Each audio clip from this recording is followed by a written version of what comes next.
Hello and welcome everyone. In today's video I will show you how to schedule messages on Telegram.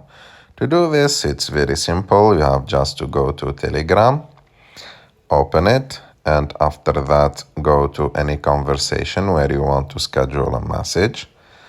I will type a message. For example, I will type test message.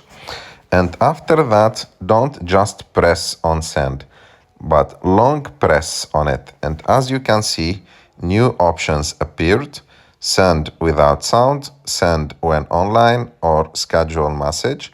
Click on schedule message. And after that, choose a date, choose a time. I don't know, for example, 1 p.m. And after that, click on send, like tomorrow at 1 p.m. or whatever time you want. Again. And your message is scheduled.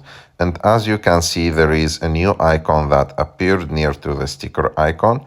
When you just click on it, you will see your scheduled message. Of course, you can do this in normal conversations and also in the groups. I hope that you like this video. If you like this video, don't forget to subscribe to our channel, to like this video, and see you in the next.